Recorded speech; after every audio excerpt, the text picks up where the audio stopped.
নমস্কার, সবাই কেমন আছেন? আমি অনন্যা। আমার আরেকটি নতুন ব্লগে আপনাদের সকলকে স্বাগত জানাই। দিনটি ছিল 8 সেপ্টেম্বর। আমরা আমাদের এস্টেটে কমিউনিটি হলে টানা পোলা উৎসবে গেছিলাম। এই টানা পোলা মূলত মহারাষ্ট্র এবং ছত্তিশগড়ের কৃষকরা উদযাপন করে থাকেন। তারা তাদের ষাঁড় এবং গরু যে কৃষিক্ষেত্রে তাদের একটি গুরুত্বপূর্ণ অংশ, তাই তারা তাদের প্রতি কৃতজ্ঞতা জানানোর জন্য শ্রাবণ মাসে অমাবস্যার দিনে এই টানা পোলা উৎসব পালন করে থাকেন।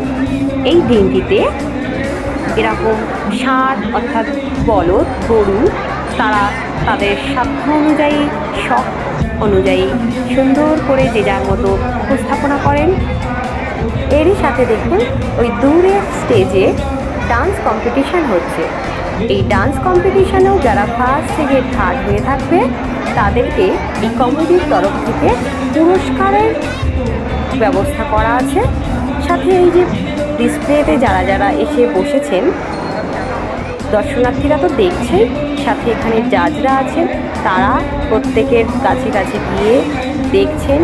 তারা তাদের জাজমেন্ট অনুযায়ী যে ফার্স্ট সেকেন্ড থার্ড হয়ে থাকবে তাদেরও পুরস্কারের ব্যবস্থা এই কমিটির তরফ থেকে রয়েছে। এই দেখুন এখানে টুইন সিস্টার, কি সুন্দর, যেমন তারা নিজেরাও সেজেছে, তারা তাদের এরকম কাঠের ছোট্ট ষাঁড়কেও সাজিয়ে নিয়ে এসেছে।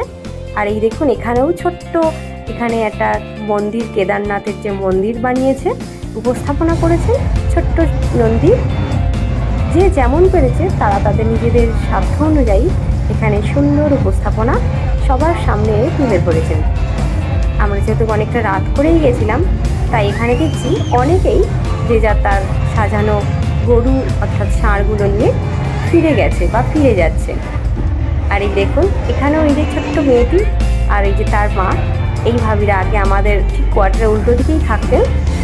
বেশ বছরখানিক হলো, ওনারা এখন শিফট করে চলে গেছেন।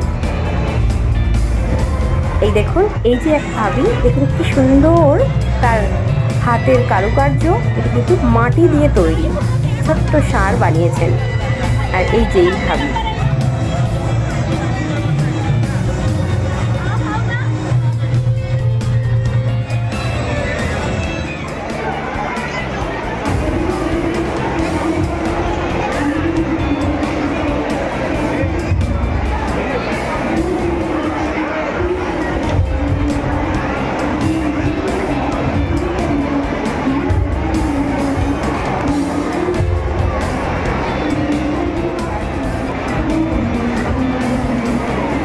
এই দেখুন এখানে দুজন ঠিক পাশাপাশি কি সুন্দর উপস্থাপনা করেছেন। একজন পাশে মন্দির বানিয়েছেন আর একজন পাশে অঙ্গনারী স্কুল উপস্থাপনা করেছেন, যেখানে দেখানো হচ্ছে সেন্সার লাগানো একটি ট্যাপ, যেখানে হাত চেঞ্জ করলেই জল পড়বে অনবরত, আবার যেই হাতটা সরিয়ে নেবে জল বন্ধ হয়ে যাবে। এখানে এটা দেখানোর কারণ মূলত জল অপচয় বন্ধ করা। আসলে অনেকেই দেখা যায় নর্মাল ট্যাপগুলো হলে ট্যাপ খুলে রেখে দেয় বা ভুলবশত না বন্ধ করেই চলে যায়। তো সেটা বন্ধ করাটাই আমাদের প্রত্যেকের কর্তব্য। ঠিক তেমনি পরিবেশ দূষণের হাত থেকে পরিবেশকে রক্ষা করার দায়িত্ব কিন্তু মানব সমাজের।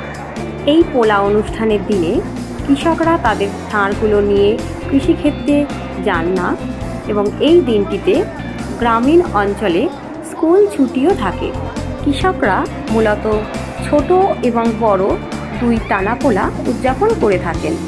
আমার ভিডিওটি ভালো লাগলে লাইক কমেন্ট শেয়ার করবেন, নতুন হয়ে থাকলে সাবস্ক্রাইব করবেন। সবাই ভালো থাকবেন, সুস্থ থাকবেন। আবার দেখা হবে অন্য একটি ব্লগে।